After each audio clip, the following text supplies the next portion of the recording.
that video, for some magical reason, it just went viral. My third upload, every 5 minutes there was a new purchase, a new purchase, a new purchase. I was like, this is nuts. This is insane. There has to be something you have to be monetizing. For me, I was battling this for a very long time. Am I giving up something real for something artificial like YouTube?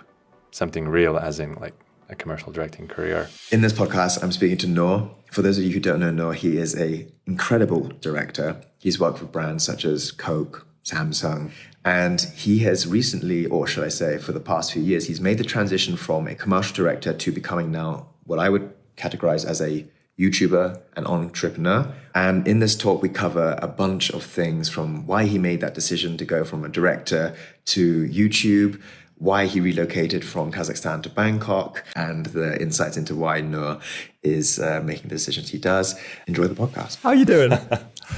Oh man, I am doing pretty good now. I am doing pretty fucking well. Actually incredible. Yeah? Better than ever before. But just before we jumped onto this, you said you were going through a bit of something. Do you want to go into that? Because you just moved to Bangkok, right? And you shared with me a few times that It's been quite the journey, like integrating into Bangkok. Absolutely, man. Yeah, share with me.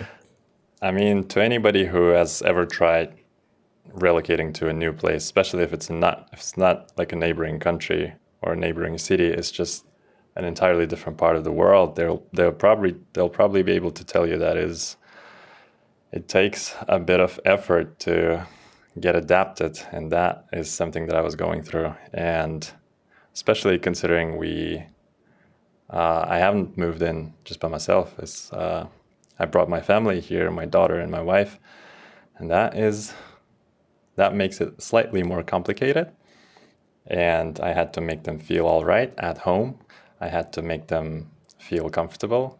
And I mean, I guess when you're by yourself, it's easier to endure some of these challenges. But when it comes to like kids and, and especially you've probably been to this part of the world, so but Bangkok is such a hot, messy, humid place, chaotic. I mean, some people love it, some people dig it, for some, it's the sole reason to move to Bangkok. But for me, I knew it coming.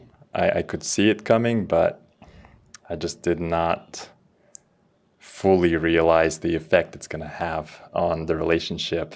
And now I'm going to therapy, and it's way better than ever before, honestly.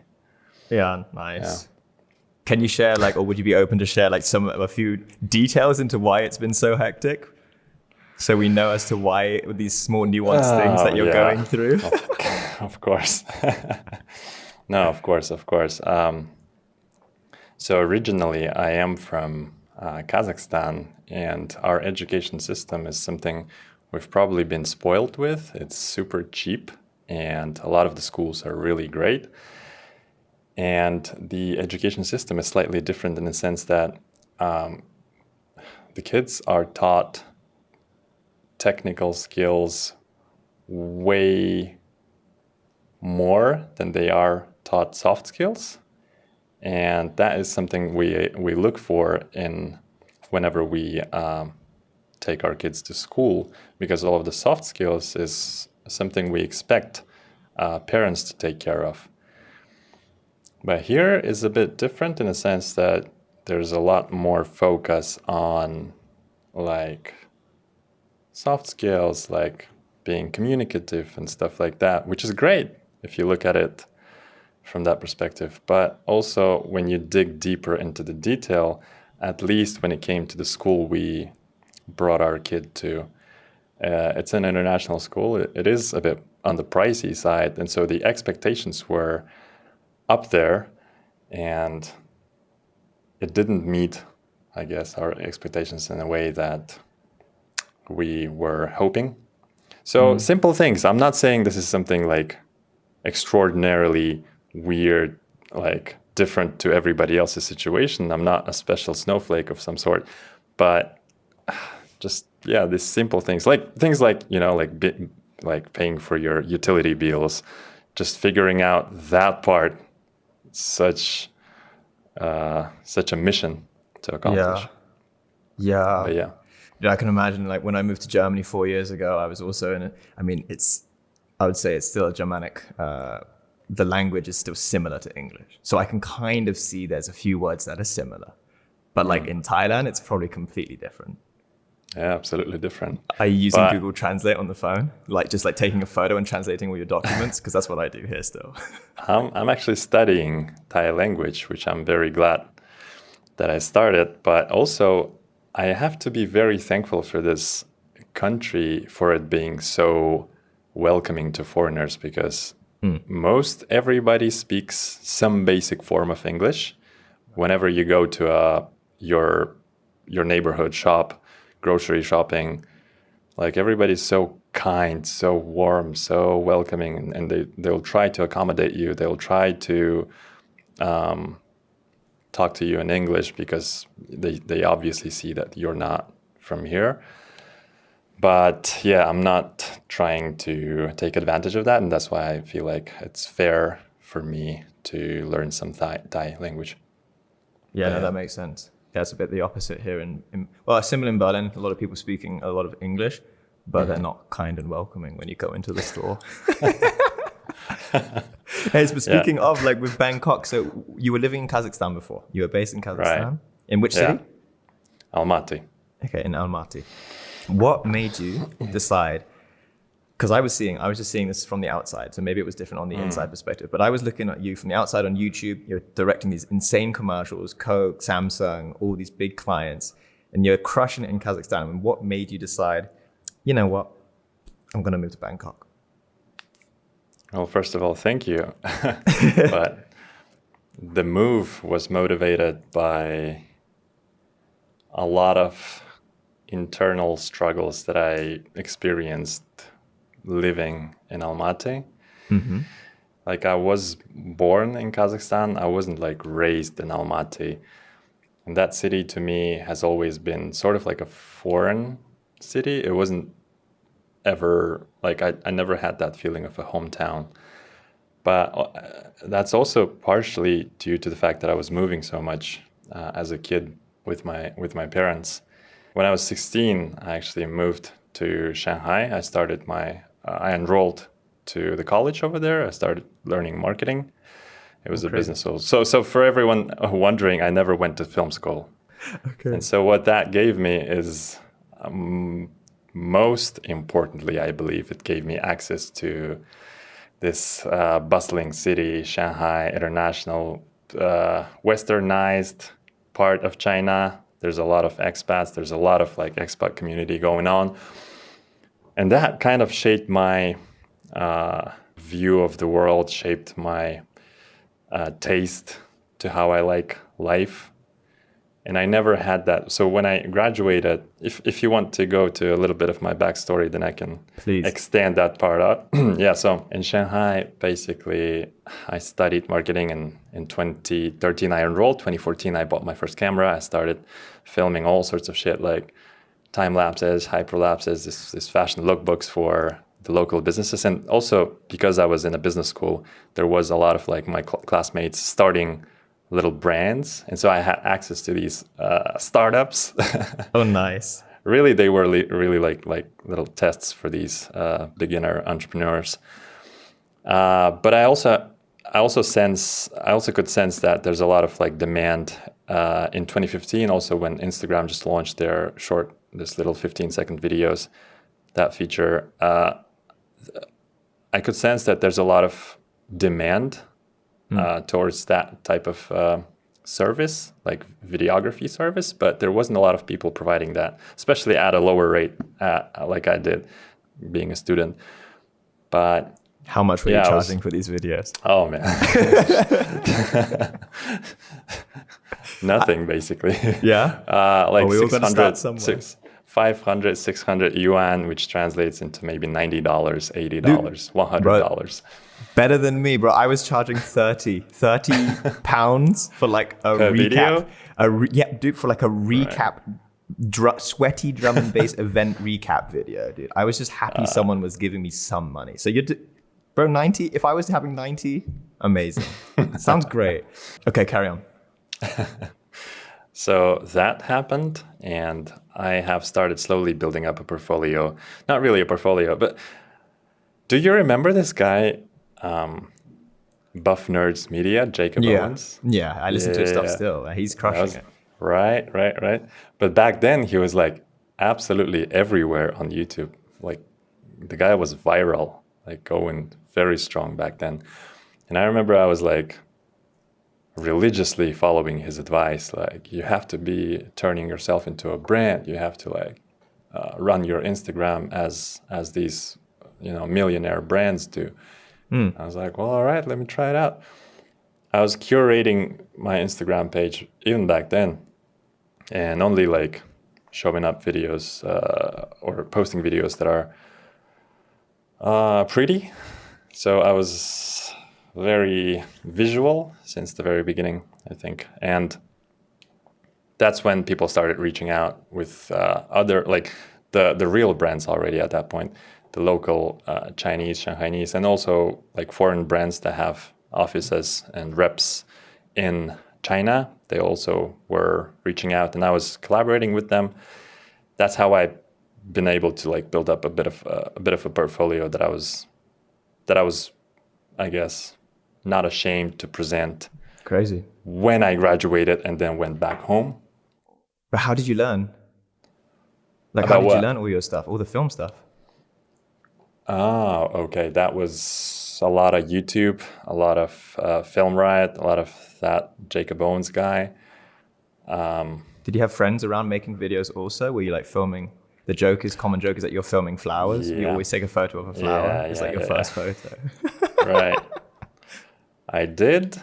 Yeah, nice. I also didn't have that many. Like some people are surrounded, like growing up, coming up, they're surrounded by this huge community of like talented artists. I wasn't in that sense, but I had a couple of people around that were also trying to make stuff, direct, edit. And I would edit for some of these directors too, like their short films.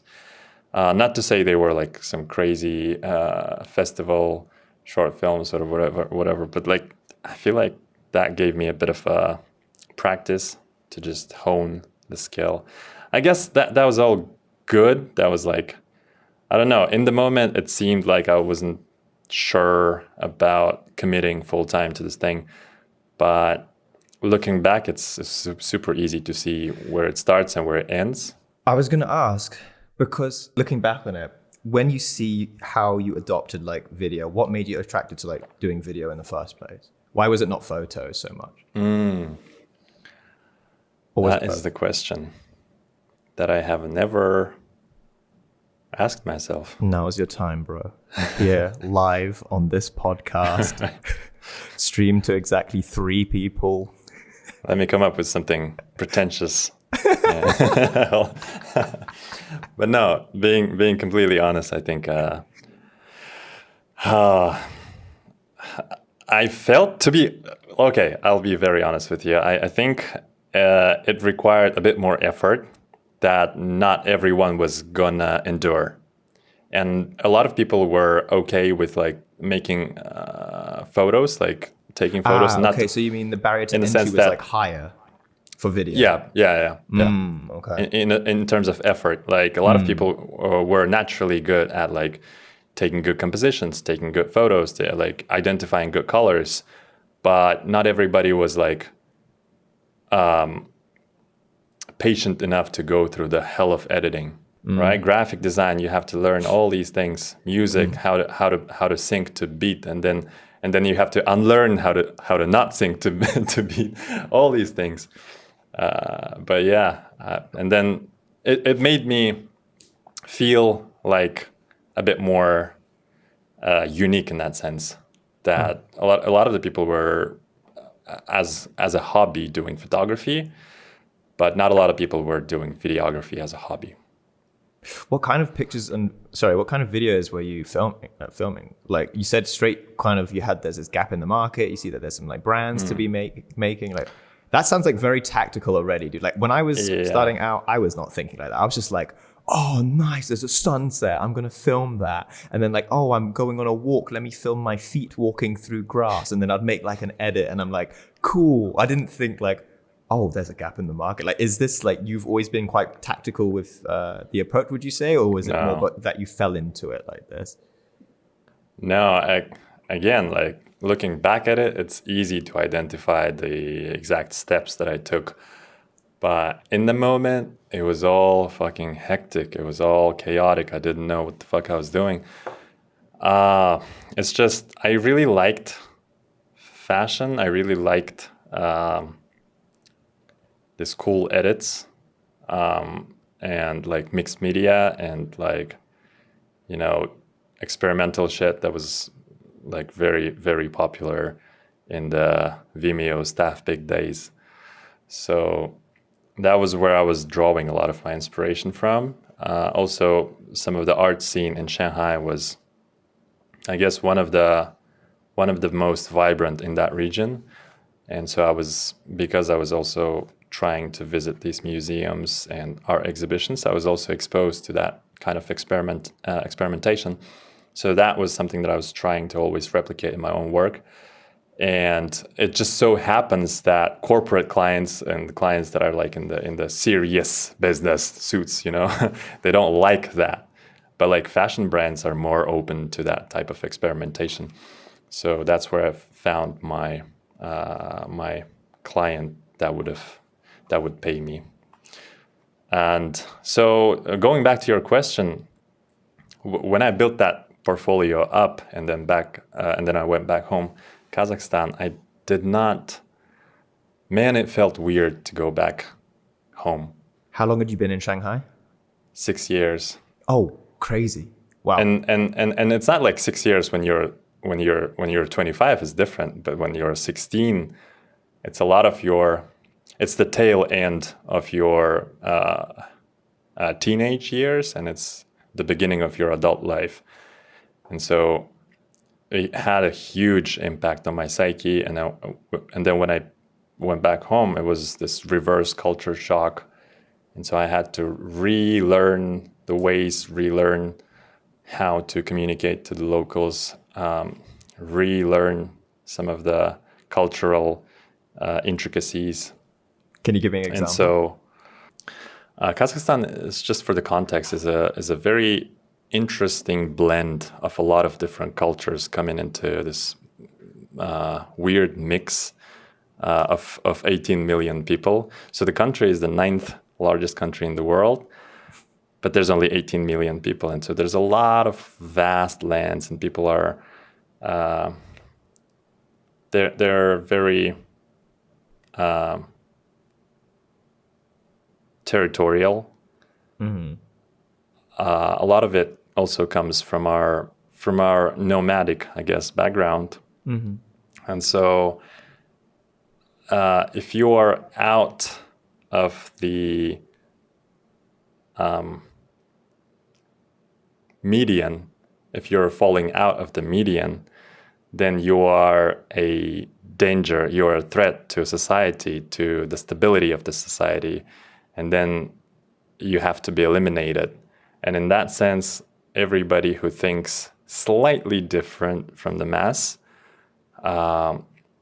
is not in a very good position to be living life.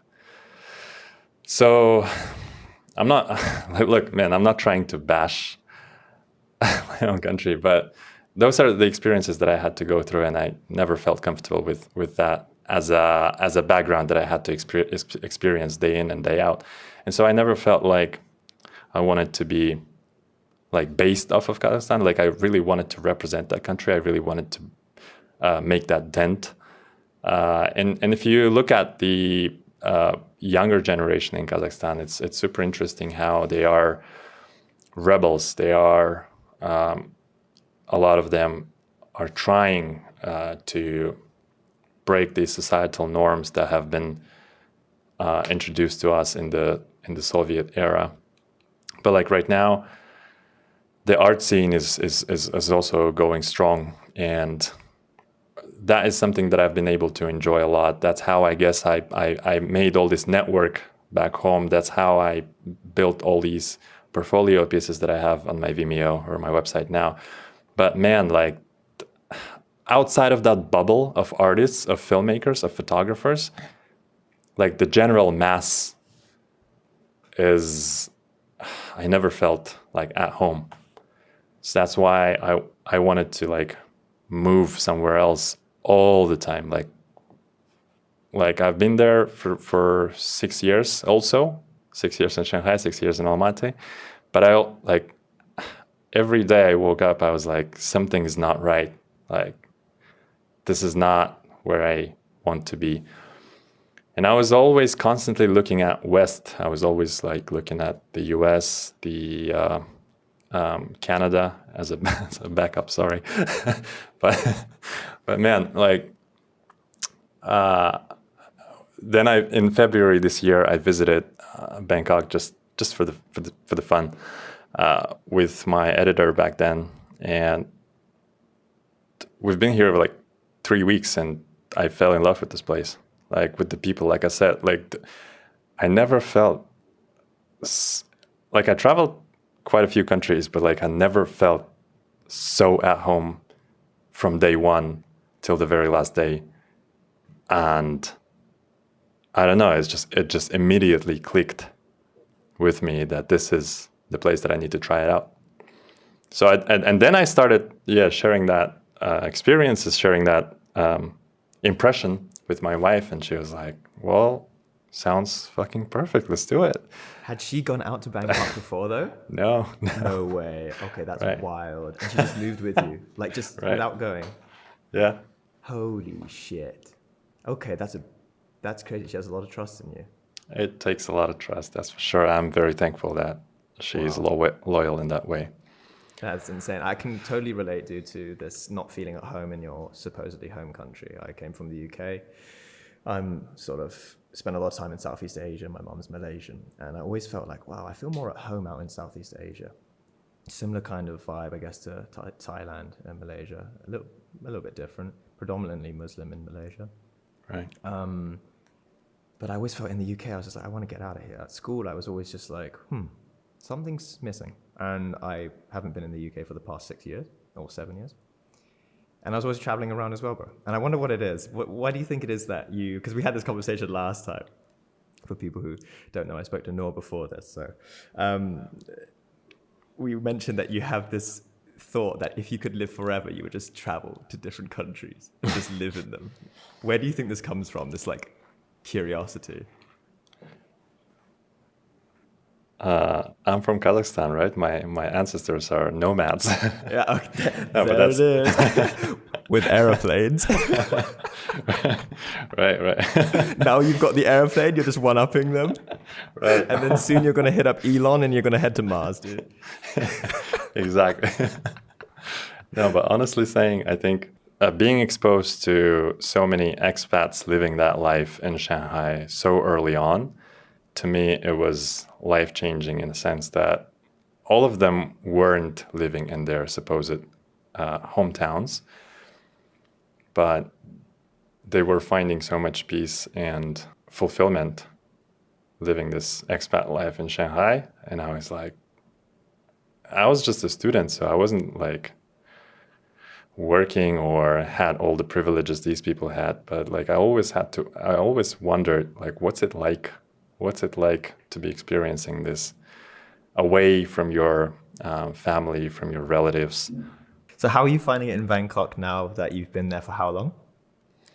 At this point, it's been almost 3 months. Okay, 3 months in. Have you found some people within the filmmaking community that you're connecting with, that you're meeting up with regularly? How is it like there being a filmmaker in Bangkok? Look, I think my experience right now is still very fragmented. I don't have enough authority to speak on behalf of every filmmaker living in Bangkok, but my experience in these 3 months was I have met overwhelmingly huge amounts of foreign filmmakers in here working and, being able to provide for themselves a very comfortable life. So that is very promising. However, I think like the majority of the market is still dominated by the locals who are not too willing to work with foreign crew, especially when it comes to the local jobs. Like if it's a Thai job, then they would much prefer to work with the Thai crew and Thai creatives. If it's a regional job, then that's where a lot of these people are finding themselves work. So yeah, so far so good. I feel like there's a lot of opportunities, especially if you're not dependent on jobs to be providing you with money. I feel like I find myself in a very unique position right now where I can, and I'm very thankful to the YouTube, to the algorithms, to the audience that I've been able to build. So I feel like just being a YouTuber or just being this entrepreneur in the film industry, it allows you a lot more leeway. Nice correction. A lot, yeah. Thank you. Being a YouTuber than entrepreneur. Right. A lot of leeway in that you can just not be this desperate foreigner looking for any type of job, like, so that I can be a lot more selective. I can be also pushing my own projects forward. So that's interesting. I really want to dive into that because I'm at a similar point. I'm 2 steps behind you. I would love to be where you are, right? So this is why I'm selfishly, for everybody listening to this is why I'm selfishly interviewing Nur. I found myself been doing freelance work now the past, 7 years. I'm really looking to transition to making more digital products, approaching things more entrepreneurial, having a YouTube channel, monetizing my audience. I'd love to know at what point and why you decided to sort of make this transition as like this awesome A-tier director going to YouTube, which is something that a lot of YouTubers are doing. Now I see it a lot more over the past 3 years. What made you change and sort of go, I'm going to start taking this YouTube approach and selling digital products? Internally, I think there was some form of disconnect again, going back to that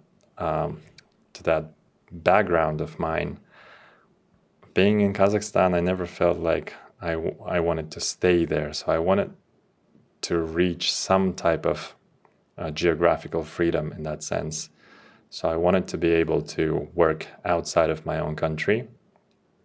And one of the more obvious, more evident steps or ways to go about it was to maybe just try my luck in a bigger market, something like the UK or the States, and just be another director over there, which could obviously be a good way.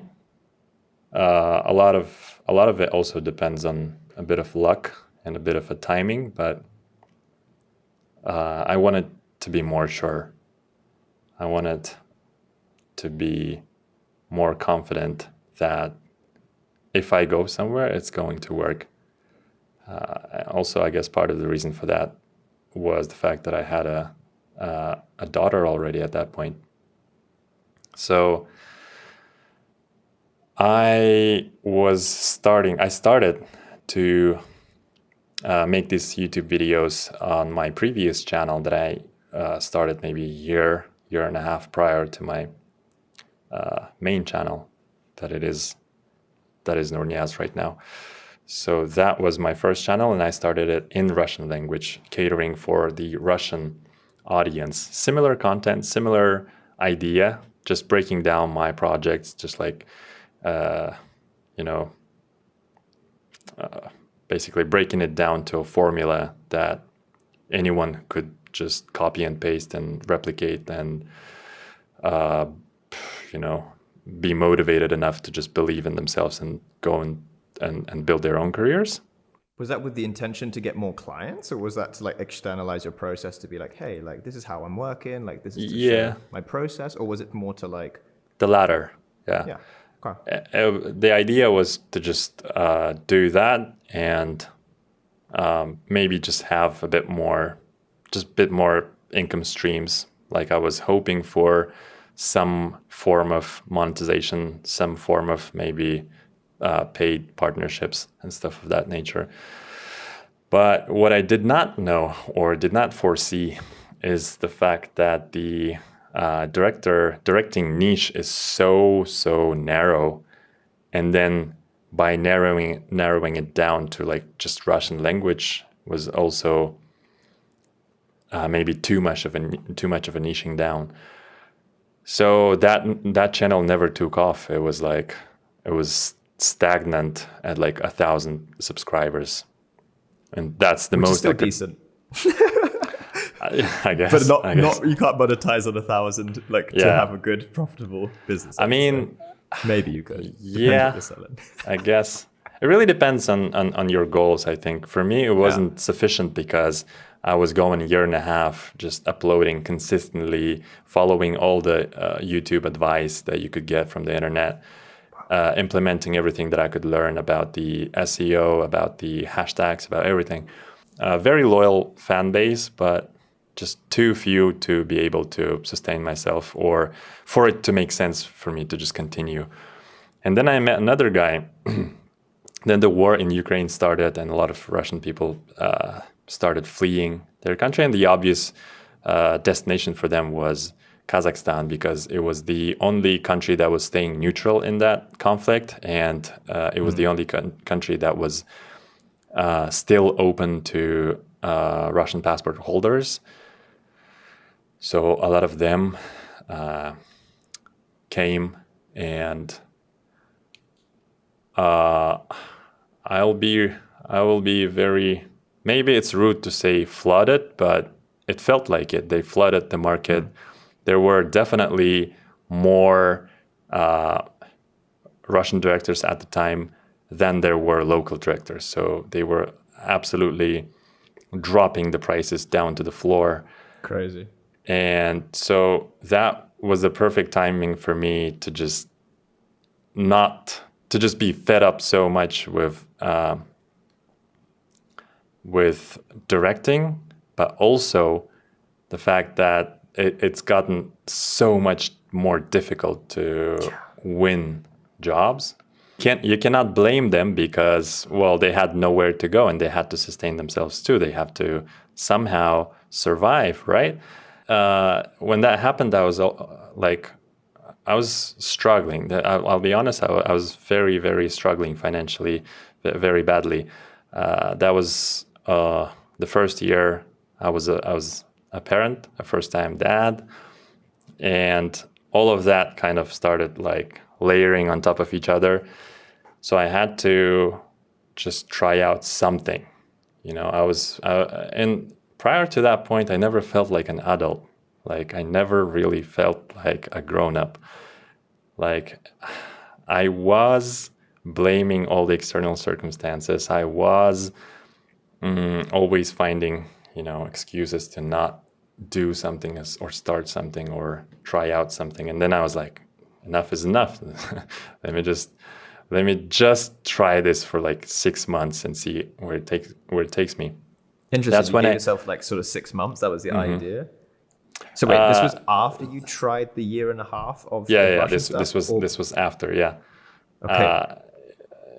So that coincided with the moment where another Russian YouTuber came to Kazakhstan, and we met up for a coffee, and we were like just discussing all sorts of stuff. And he's also from the video production background, and all of his channel is centered around video production, running a business and stuff like that.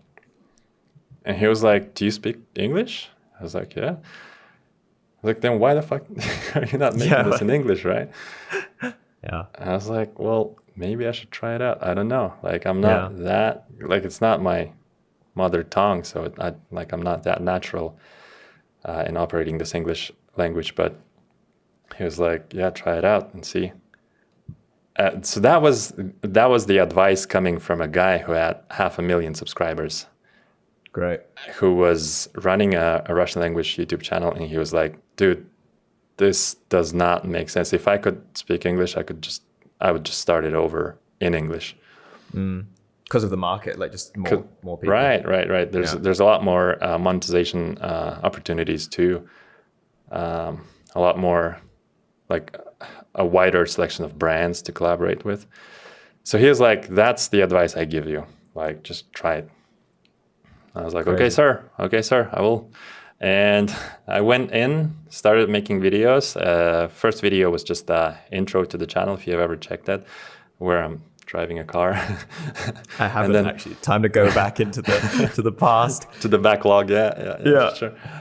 Then the second video was just also it was just a intro part 2. Then the third video was me breaking down how the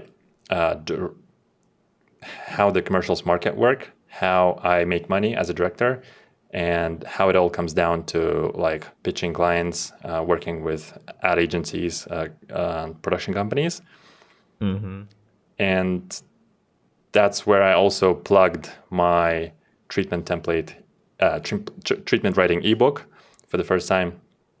And that video, for some magical reason, it just went viral. My third upload, mind you, this was like maybe 4 weeks into this new channel, it just magically started like taking off. Like it was like 50 views, and then 70 views, and then the next day is like 800 views, and then the next day is like 2,500 views, and then a week from that is like 25,000 views, and then a couple of months in, it was like 100,000 views, something like that. And I was like, what the hell is this? Like, this is exactly the same type of content I used to make in Russian language for that old channel of mine, but why the hell is this so easy? And then the dollar signs came in, and then the money came in, and then the Rolls Royce came in. Exactly. And then I was like checking my phone. Literally, I'm not lying, bro. Like every 5 minutes, every 4 minutes, there was a PayHip, is where I built my website. Notification came in. There was a new purchase, a new purchase, a new purchase. I was like, this is nuts. This is insane. I dream of this moment. This is amazing. But I think what's so important for people who haven't or want to start a YouTube channel and want to do these kinds of things is that you did a year and a half of uploading, getting very little results before that moment. And then you just did one pivot and then it came quick. And I think it's so common for people to start their content creation journey because everybody and their mum is saying, be a content creator these days, do it. What they don't understand is that it's like a long game. And prior to that, you were directing, you had all of this experience leading up to it. And I think it can be very discouraging for people and filmmakers especially who want to do what you're doing now, to monetize and make a YouTube channel. It can be very discouraging because the results don't come usually after 6 months. It's brutal. Right. I've been doing YouTube video on and off, and that's the problem, on and off over the past 6 years of my life, and nothing has ever taken off. But the things you learn along the way just compound. And I think for you, all of those lessons had led up to that moment in a way. And that's just sort of my thoughts, because I think it's not that you just did 3 videos on your YouTube channel, you know what I mean? You did all the shit before. I like how Alex Hormozy... Go on, drop a Hormozy quote. Drop a Hormozy quote. You've already paid your ignorance debt. And I like that saying because I've already spent so many years being stupid and trying to figure out filmmaking, being stupid and trying to make this directing thing work, being stupid and like making so many fucking mistakes, just like trying to get jobs in this industry, that I had so much experience that I was like, what do I do with this now? Like, should I just throw it away, or is there some value I could share to someone? I mean, obviously there should be at least one person who might find this valuable. And turns out, there's a lot of demand for that. But also I have to say, man, a lot of it, in my exact situation, in my exact instance, third video getting so many views is definitely luck. and I rode that luck, thinking that this is only going to go upwards from there. And I'm honest right now, again, it's not like that. That's not the case. Then it started declining. Maybe 2 months in, it started declining. And then my videos never, like even to this day, it's been like over a year that I'm running this channel.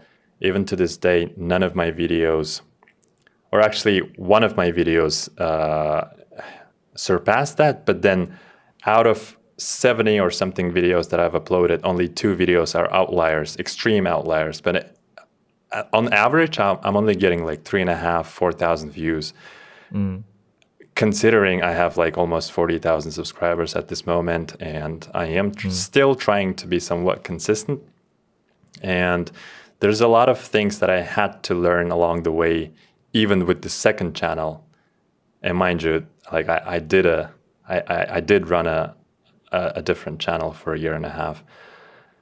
There's a lot of like content optimization strategies that I had to learn and implement. There's a lot of like back end tweaking that I had to learn and implement. So apart from just the video being good, pretty, nice, well-paced, there's a lot of like small details that you have to go to and fix before it performs well. So just on that note, I feel like to anybody who's looking for starting their own channels, I feel like this is 100% a marathon, and even a year is not enough to just like see tangible results, because like my sales went up like that and then dropped suddenly, and now they're like stale. And I know for a fact that there's quite a few things I still have to like learn and improve on the back end.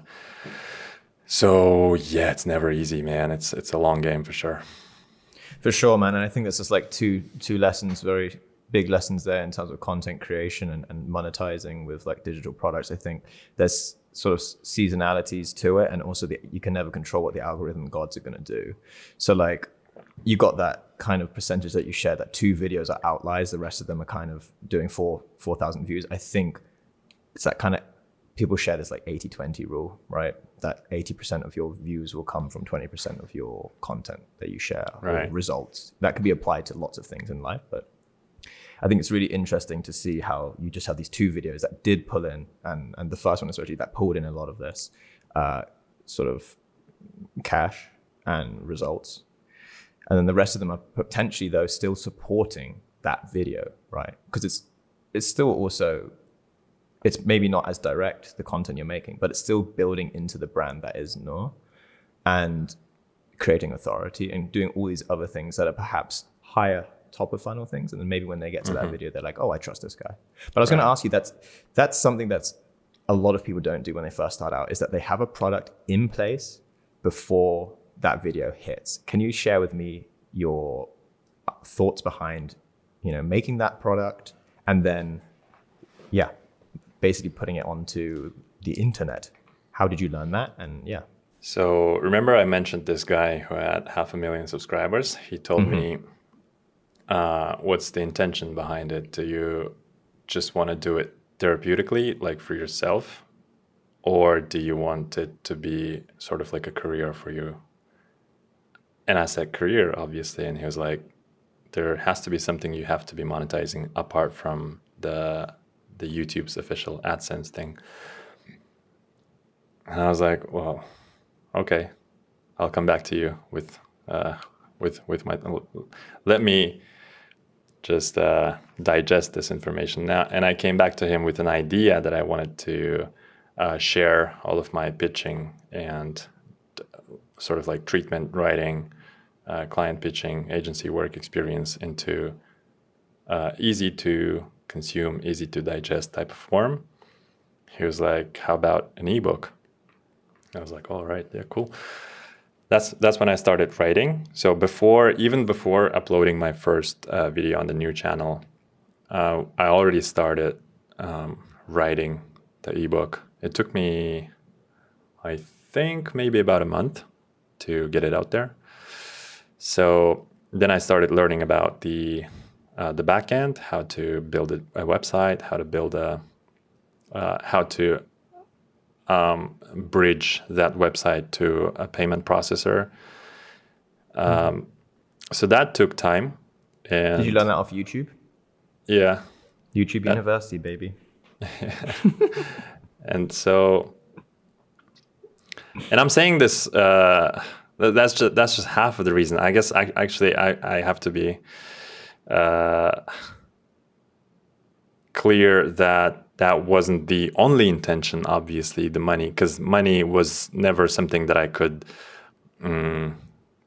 predict will happen 100%. But like, I knew that at the very least, I could be giving back to the community where I had learned so much. Like the YouTube in general as a place where that could, in the best case scenario, that could replace your whole college years, maybe, if you want.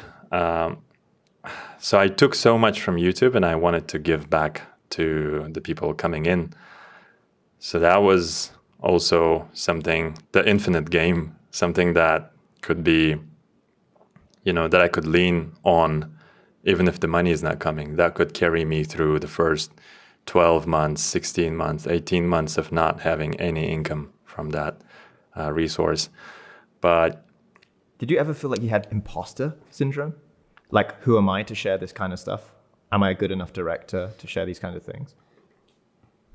I knew that I was somewhere in the middle. Like I always was very aware of where I am in the directing game, because at the point when I started my YouTube channel, like when I started out, I didn't know what was good and what was bad. When I was starting out my directing career, that's what I mean.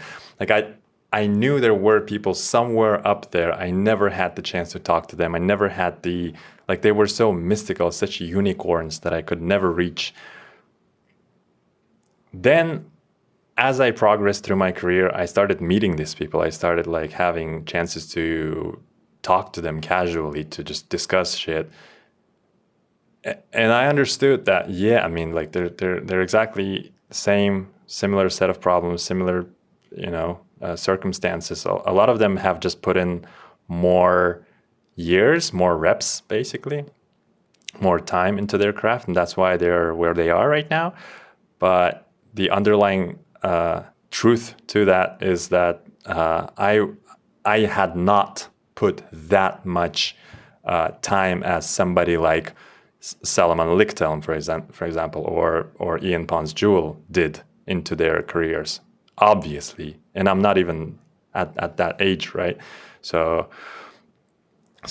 I knew very well, I was very aware of where I am in this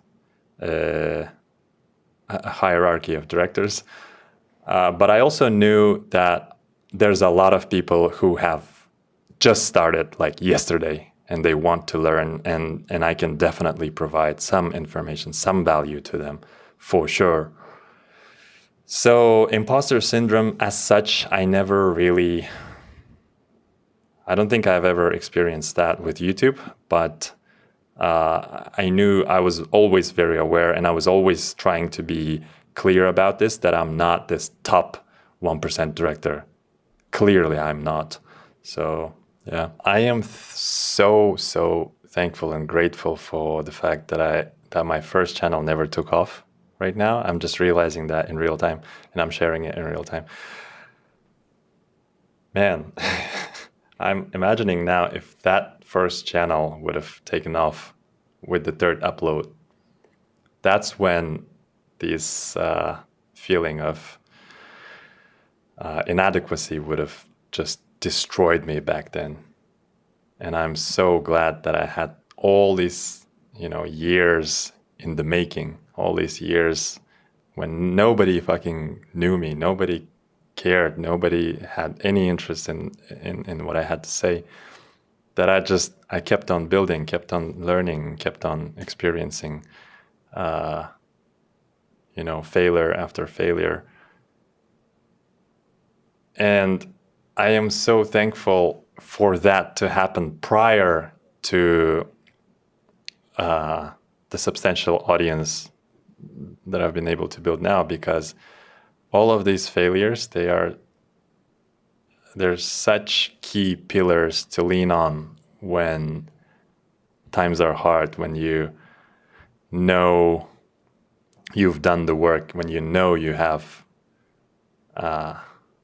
put in the reps, when you know you had gone through the hardships, that you are now in a position to like draw from them and right. And basically maybe teach based on the experience, not based on what somebody else on the YouTube is saying. So I'm very grateful for that. But coming back to your question, how I approached, I think the approach was, again, I obviously had the chance to learn a little bit from my first YouTube channel, what worked and what didn't, or more importantly, what I liked and what I really disliked about other people's channels. Okay, for most people who maybe haven't done a YouTube channel or run a YouTube channel, burnout is like a huge topic in the YouTube space. And I just wanted to say that I have experienced a few in the commercial world. But for you, how are you finding managing that time, work, projects, and also YouTube? How are you balancing it? Because I remember asking you one time, dude. You were like, no balance. How's it now? Dude, man, I'm so glad that we're having this conversation this week and not the week prior to this, because that's when I could have gone completely mental and could have just broke down here and shed a few tears. But now it's a lot better. So sorry to hear that, bro. A year ago when I started, like a year ago when the channel was like going strong and these videos were like generating fucking billions of views and billions of dollars. Billions of dollars, man. Jet skis, boats, yachts. Right. Man, I honestly felt like I made it. Fucking A, man. That was the button that I just, from that point onwards, I just need that was my experience. I felt like I found that magic button that I just keep pushing. Yeah. And just money, keeps rolling in. Just internet bread, printing, bro. Printing. Right. I'll be honest with you. I felt rich. I fucking felt it. Dude, I can imagine, because it's such a high fucking leverage move. Right. It's like, here's a product that works. Here's traffic. I just need more traffic to make more money. It's just, I don't need to do anything else.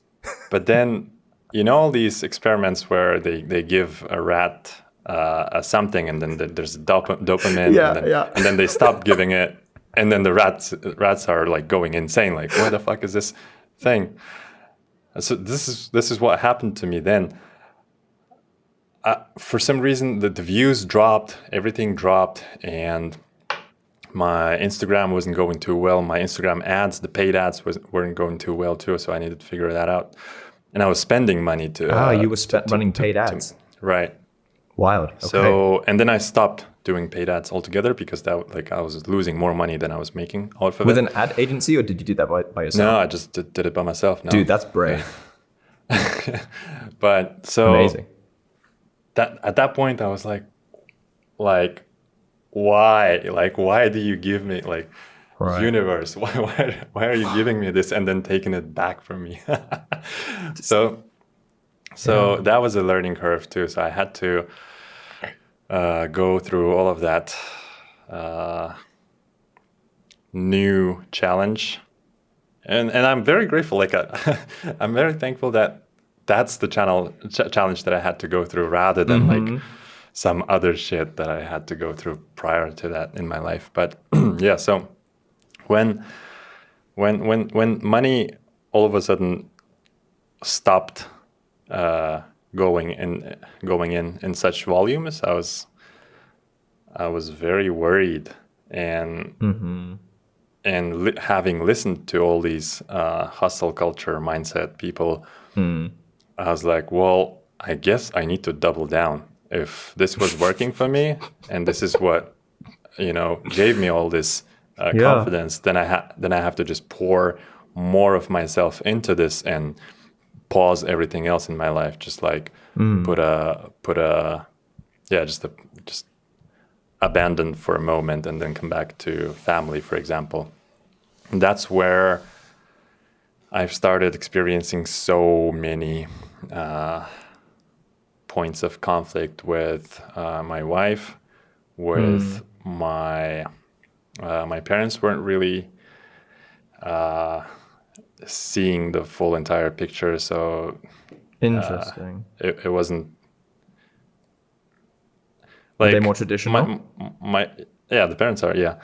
And the friends were also like, yo, no, where the hell are you? Like, why aren't we seeing you anymore at all? Like, I wasn't like, I went full monk mode. I stopped seeing any friends at all, full into just performance. But wild. For some weirdest freaking reason, as I poured more and more of myself into work, I was seeing either stagnant or lesser outcomes.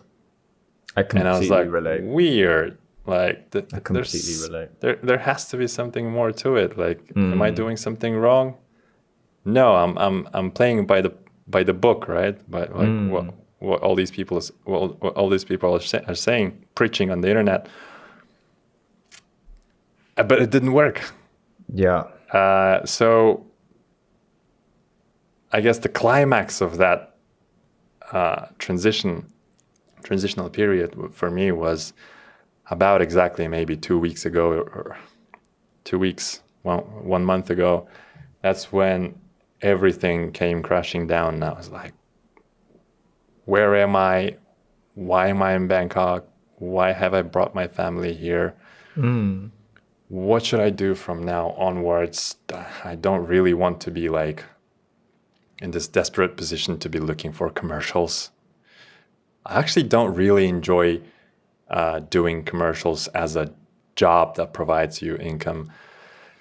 I do enjoy being in a commercial set from time to time, that's for sure, especially when the projects are interesting. But also, I felt like this YouTube thing was a trap. Like, I depend so much on the views. And so I felt this extreme need for a change. And I felt this extreme demand for some internal rewiring. So that's how, with therapy, with a lot of like time off, I don't know if you've noticed, but like I was off YouTube for a month, didn't upload anything at all. So that's when I was just recalibrating, thinking about like, how do I want to approach the products? How do I want to approach the content? And most importantly, like I finally figured out that I want to be like most importantly, I want to be honest with myself and open. Like that's the whole reason in the first place I started this channel, and that's what brought this brutal honesty is what brought a lot of this initial views and interest. And I feel like that somewhere in the building of this channel, I kind of lost that. And now I need to bring it back, that integrity, that honesty here. But for that to happen, I need to like face my fears. And what are my fears? My fears are definitely, considering my background, is definitely 100% financial instability is one of my number one fears. If I can't provide, if I cannot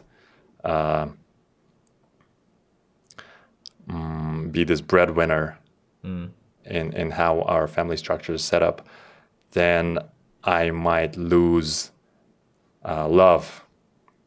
Or maybe that's not necessarily what will happen, but that's one of my fears, and like very deep rooted fears, is that I won't be loved for not providing, or that I will be abandoned.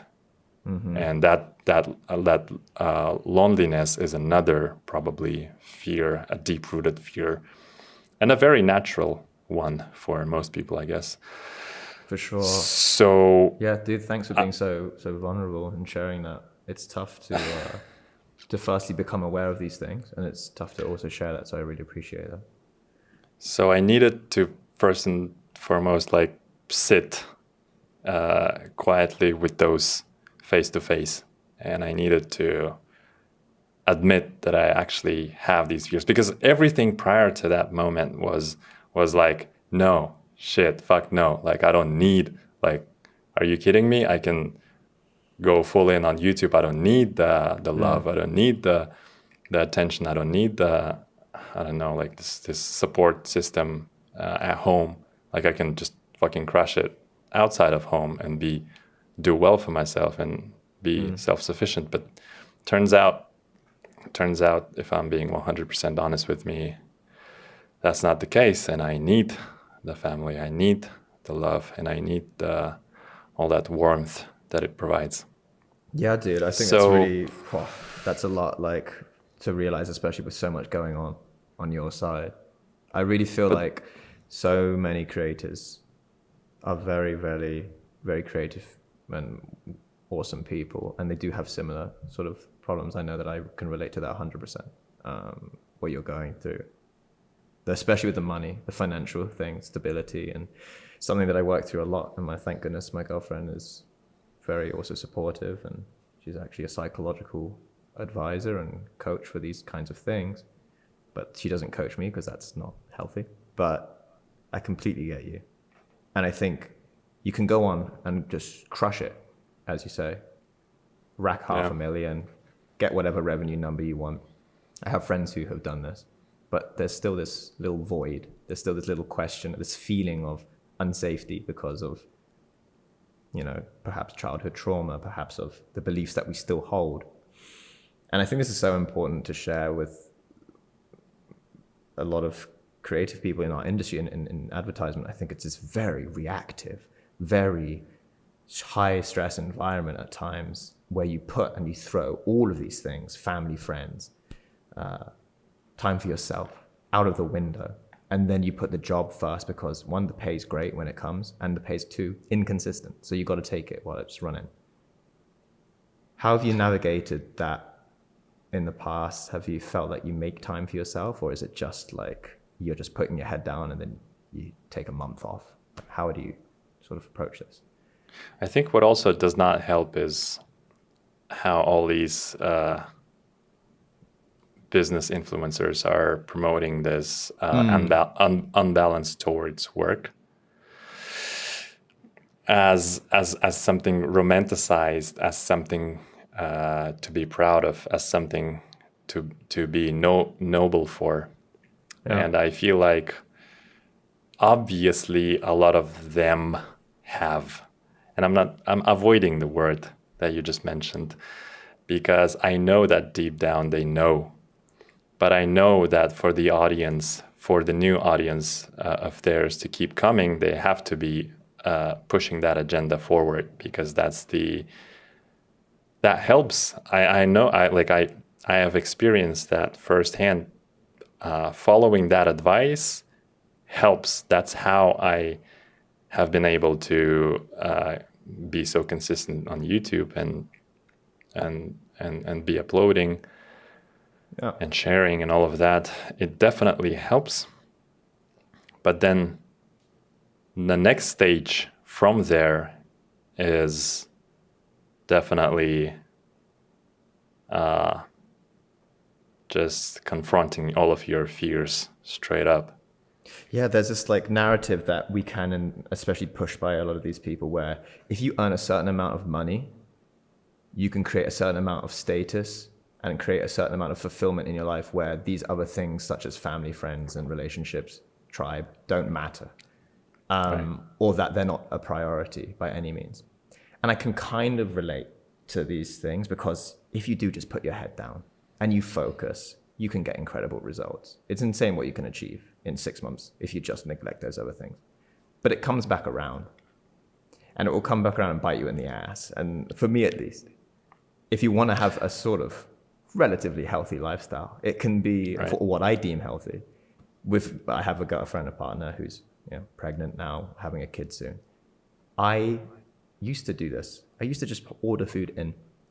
I used to not go out. I'm like, oh, if I'm spending half an hour going out, that's half an hour where I could be earning 50, 100 euros. And that's not my hourly rate. Does my food cover my, is my hourly rate higher than the amount of food, blah, blah, blah, all this stuff.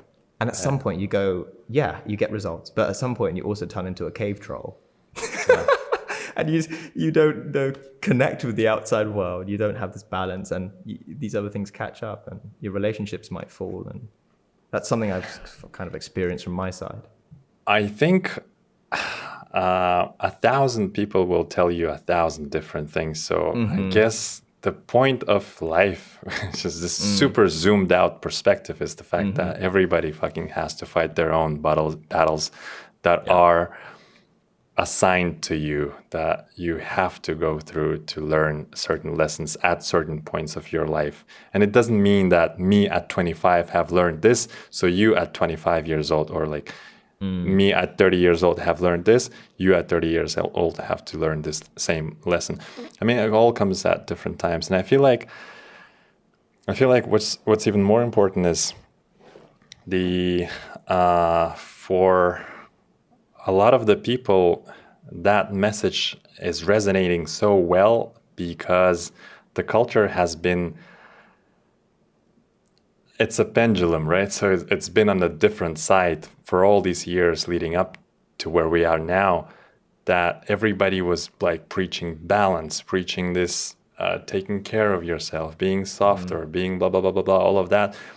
That I guess a lot of the people, me, myself included, first of all, myself, like I'm speaking from my own experience, that I have become so soft. I have completely forgotten what it is to be focused. I've completely forgotten what it is to be like in pursuit of a goal, in pursuit of, like what it is to be enjoying the effort, things like that. So I guess I know why that hustle mindset message connects so well with people, is because they put their life in order. They'll start earning money and they're rewarded for all their effort, and they finally understand what it is to be like consuming this good dopamine. But also there's 100% a balance to that. If you push that too hard to its extreme, that's what I again experienced just really not too long ago.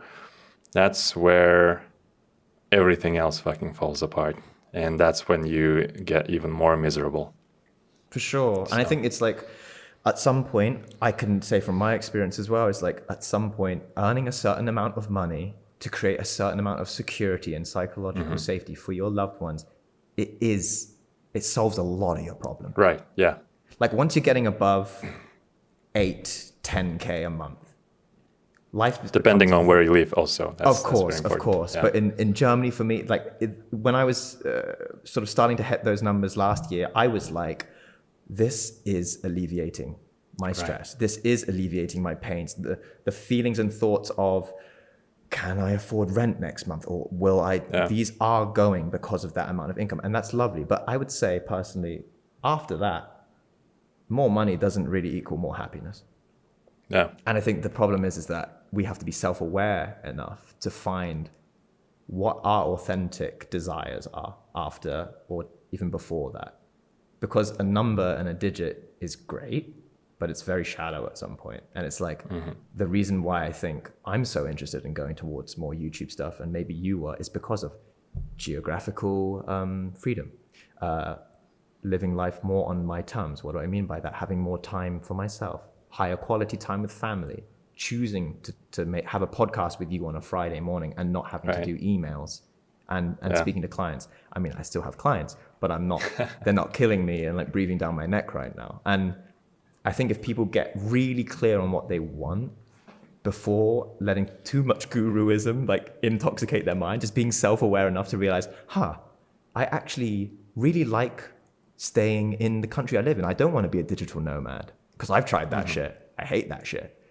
I hate going there and not having the same gym. I hate not knowing where my next meal is going to come from, like trying different restaurants. It's too tiring for me. I want to go to the same place almost every other day, especially when I'm building something. But that's my rant. Sorry for just saying that. A certain amount of money is great, but you got to find out what you want and then take tiny bits of advice from what these people are saying, if any. Yeah. I feel like there's a lot of it comes from people maybe being tuned in, or not tuned in, that's not the word, being connected to the internet for the major part of their day, for their downtime, whatever, and not having enough quiet time when they're in silence, when they can hear their own fucking thoughts, when they can be upfront about what their true desires are. And only from there you can identify all of the objectives and what you want to achieve and how to get there. I know that both of us are like big followers of Dan Coe, who's an advocate for writing. And you just said you were writing. How does your sort of routine look during the day when it comes to ideating content or creating? So I'm now toying with this new structure within a week where I try to separate days for having a certain function. So if my Monday is writing, then I try to only write during that entirety of Monday. Wow, okay. And that means most important writing, like scripts, like ideating the content ideas that I want to be filming this following week is done in that morning. And then say, for instance, if I have a Friday dedicated to like a podcast like this, for example, it's only 2.5 hours, right? Doesn't take the whole entire day. But then the rest of the day, I cannot really write. I cannot really like edit.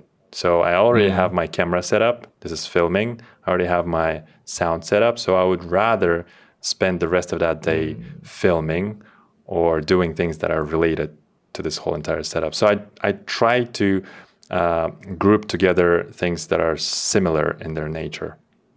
So if it's a filming day, for example, like I'm filming content and I'm out and about in the city in a park doing a talking head, then I would much rather dedicate that entire day to just be filming in advance, maybe some B-roll for the future videos or whatever. So that's kind of where I found it to work for me in the most efficient way. Nice, I totally get you there. I think it's one thing I learned too late was to batch film and to, when your mind is in a certain mode, to keep in that lane. Because the days I feel most unproductive are when I have a call in the morning and I need to do an edit, and then I need to feedback an editor, and then I need to also record something. It just feels unproductive. Especially with the editing. Especially with the editing is where I find that to be the most evident. If I sit down to edit and I only dedicate like two hours for editing and then I have to do something else, that's not enough time for me to even get warmed up. It takes me about an hour to just get warmed up, and then I start really editing. And really, I have to have at least like 6 to 7 hours of that block of time dedicated to editing to get some work done, because otherwise it's just, I cannot like get lost in the editing, and it doesn't feel productive too. I was going to say, in terms of productivity, like I think that's so crazy that you need like 6 to 7 hours for the edit. And I think we have this perception that when you're doing YouTube, that people now at least are starting to build teams like straight away because they don't want to edit. Whereas we as filmmakers, like I can understand if you're a gardener on YouTube and you don't want to learn how to edit, so you outsource it and you're doing like a gardening YouTube channel. But like we always want to like put our touch on it. We want to edit. And I assume you're still doing your edits for all of the YouTube stuff for, yeah? Okay. I am back to doing my edits by myself because I had an editor for like half a year. I did not enjoy the process of like having to explain how to make it in my style, in my voice, how to, just giving notes and all of that. I really didn't enjoy it. So I'd rather do it myself because it takes the same amount of brain processing power to identify the mistakes, the same amount of power and effort as just doing it by yourself. There's definitely moments where I felt that too. I was fortunate enough that an awesome guy called David messaged me through YouTube one day, and he was just like, so good. But I gave him every project under the sun, client work, not my YouTube stuff. And I just kind of shared how I do everything. And every time he would give me a thing, I was like, okay, look, I don't have the capital to hire insane editors right now. David was very affordable at the time. I pay him well now. But I was like, I just have to train this guy. Like, I just have to, and it doesn't feel like I trained him because he's so great, but I feel like I just tried to pour every single edit. Every time we had a project, would just try and give him how I think about a certain thing. I was like, this sound needs to be quieter, that we need to have a sweep here instead of a transition visually. Like we need to do it through audio. So he would just start thinking how I was sort of doing things. I'm taking more credit than actually I think is like, he's great. He was always great. But I think there's only one way around is to train an editor, in my opinion. If you want it to be like how you see it in your mind, and I still don't trust anyone with my YouTube stuff because that's there's comedy things, there's timing, there's things only I know. I can understand how hard it is. But I was going to ask you, you did this audio thing recently, this brand deal. No? Did you edit that? Yeah. Yeah, that's great. Like that's great. That's one of the most standout pieces of editing I've seen from you in a while. This intro bit, and they're running the hell out of the ads on that. I see it on my Instagram all the time right now. But I love this. And aesthetically, it's so pushing. It's pushing for something. I love this piece. And now you're doing YouTube. Do you try and balance brand deals? How are you balancing brand deals? Like, yeah. So it's interesting you're asking that because I've only recently really fully in its entirety realized that YouTube is not that different from my commercial directing career. It really isn't so different. And it is better in a sense that I can be consistent and not having to wait for anyone's assignment. But it still requires exactly the same, maybe not exactly the same, but a very similar skill set to accomplish a good video. And I think that when I'm approached by a brand, for example, it's only now that I'm starting to understand the rates, the standard rates for YouTubers. But it's like, I always try to think of it like, okay, this is going to, if in the past for me, in the commercial days, it was like, this is going to go into my portfolio. Am I going to take it or am I not going to take it? Am I going to show it or am I not going to show it? So now the question is, they want access to my audience. That's the only difference. But like, they want the same amount of creativity. They want the same amount of like voice and, your creative signature style or whatever. So if I know that the brand allows me to be honest upfront and completely myself, then I take it. And if I use the product, if I either use it myself or if I see that it could be of actual value to someone and I can relate to that pain point, then I take that deal. Nice. But there are a lot of instances where there's a lot of like emails that I'm receiving where a no-name brand comes and they want a very rigid structure of how the video has to be done. There has to be like a mid-roll ad exactly in the middle of your video. There has to be a you have to mention it in the intro. It's got to be in the name, and then like you have to like include all these B-roll assets that we give to you. That's where it's like a red flag for me for like 100%, because typically though there are very fresh brands. They don't really know how to, work with creators, and that also kind of, it's just like they haven't been around the block enough to probably perfect their product or perfect their offering. And so most like probably these brands are also lacking in their quality of offer too. So that's when I don't take the offer or the deal. Right. Speaking of bad deals, today's podcast is sponsored by McDonald's. No, I was joking. It's not. No, but I know exactly what you mean. I get sometimes some of these requests from very like these companies where there's equipment things that like I could see myself using, but it's just like, nah. And it's so interesting you say that, because I had this idea also in my head, and now I'm very, I'm still not where I want to be, but sort of heading more in towards this sort of creator, influencer-y role now myself, transitioning a little bit more out of client work. And it's exactly the same, like you said. You still got to make these videos. Still want the same high quality. They still want a concept. They still want these things. But it's just a little bit more on my timetable. And it's a little bit more in the comfort of my home, which I'm taking. Like, I'm very much taking that. Yeah. I would take that over, we got to drive you into the middle of nowhere in Germany and you film some random influencer. I would prefer this, but it's still client work. For brand deals, at least. And so for you, do you feel like with your products now and your digital products, that's like ultimate high leverage? That's where you want to, that's the dream for everyone, where they just get the money coming through their own products, digital products, physical. You mentioned that you sort of hit a lower point. Are you still now, how are you approaching getting that back up to where you want it to be? Or do you even want it to be back up? Are you trying to focus on other things? What are you up to right now?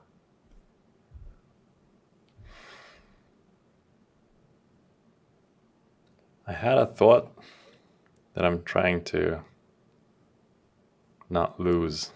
So before I get back to that, to answering your question, is just this note that I wanted to emphasize, I guess, for anyone listening to this and thinking that, there's real filmmaking and there's YouTube. I want to address that part. I guess I feel like for me, I was battling this for a very long time, this idea of like, am I giving up something real for something artificial like YouTube? Something real as in like a commercial directing career. And the answer came to me when I have started being reached out by these brands asking me to do whatever I want in whatever feels authentic to me kind of way. And they would pay me the amount of money that I request. And that's where it hit me, like, Jesus freaking, like, this is insane. Like, this is the ultimate directing, commercial directing goal. Like, right. This is where everything comes together to this crescendo where you are a fucking creative agency. You are a director. You are a cinematographer. You are an editor. You have control over all of these departments. You have no client sitting over your shoulder and like looking at the monitor and goes like, yo, can we have another take where they smile more or whatever? So you do everything on your own terms, and you know your audience better than anybody does. And you're the ultimate curator for your audience. And so that automatically puts you into position where you are this last decision maker. And I feel like that's just so powerful to, at least if you get to experience that at least once, that's it, man. Like it's just, you can't unsee it now. Absolutely. That's you just, can't. yeah. And so I feel like for anyone who's still like juggling with this idea, if YouTube is not the real filmmaking, or like YouTube is just avoiding to be in the field doing the real work, I just want to reassure that it's just not. It's not necessarily that you have to be like talking about filmmaking on your YouTube channel, or if you want to start it, you don't have to be like teaching other people how to do what you do. But just having voice and just having some creative expression, that's where YouTube shines best and better than your commercial gigs, for sure. That's beautiful, man.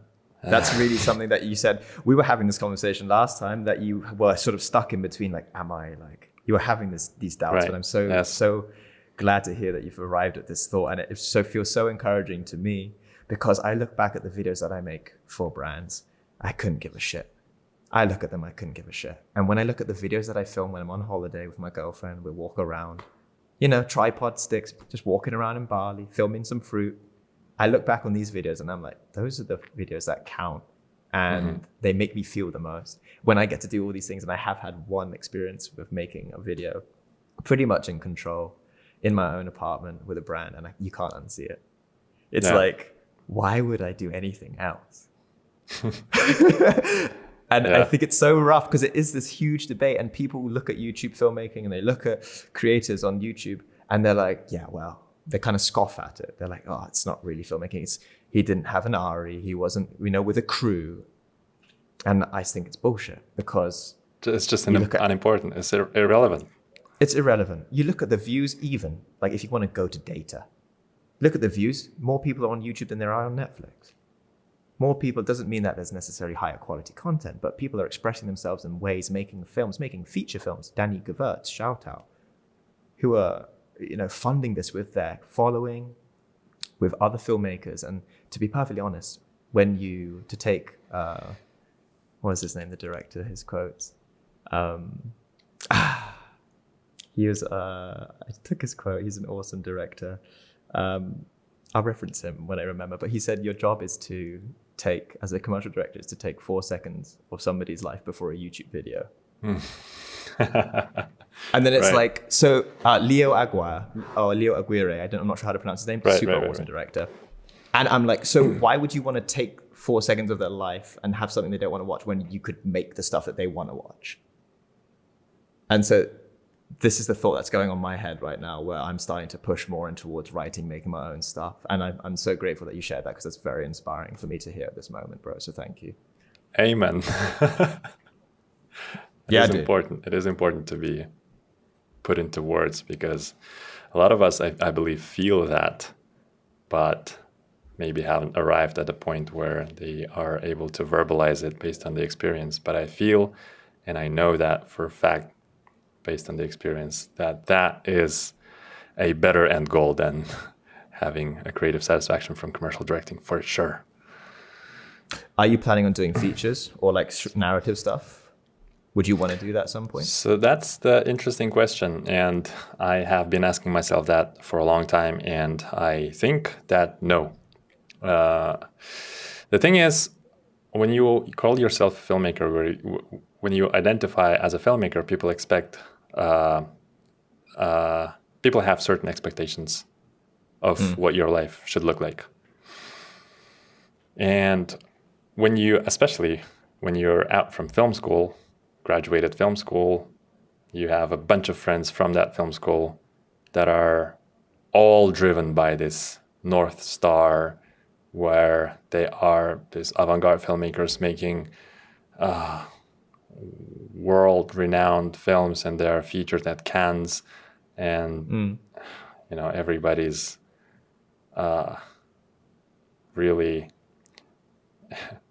I guess it feels like a shameful desire that like people don't always vocalize, but it is like a very common goal if you take a huge sample size of filmmakers, that they all want feature films, but there's not enough people's span, like people's attention span isn't, there's not enough bandwidth for every filmmaker to make their feature and be seen. So for me, I have arrived at this moment. I feel like everything I do is fucking film. Like, nice. It doesn't have to be a 2-hour feature, or it doesn't have to be confined with like some form or a recognizable form or a digestible form, like a TV series or a feature film. So I feel like whatever I do, whether it's a, I don't know, like 30-second reel, or if it's a 10-minute video, if it's a 50-minute video, YouTube video, like all of that, I approach it as my filmmaking. I tell stories through moving images. That's filmmaking to me. Sweet. So that's where I'm at right now. Awesome, dude. No, that's so lovely. Man. So many people are telling you got to go and do features. And I'm just like, you know what I really like doing is I like following my curiosity and what excites me. And that oftentimes looks and takes shape finally as a film. But my dream has always been to build some sort of brand.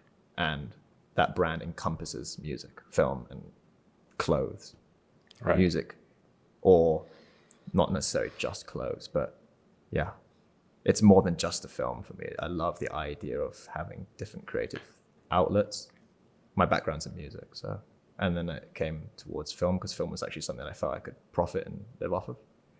But really, it's a beautiful time to be alive with the fact that we have these opportunities to create an audience and to monetize that audience. Dude, like 7 years ago or 8 years ago when I was starting YouTube, like the goal was to be as big as possible, ad revenue. That's how you would make money. Like people weren't really doing, only the biggest people were doing brand deals. The goal was to just build a YouTube following.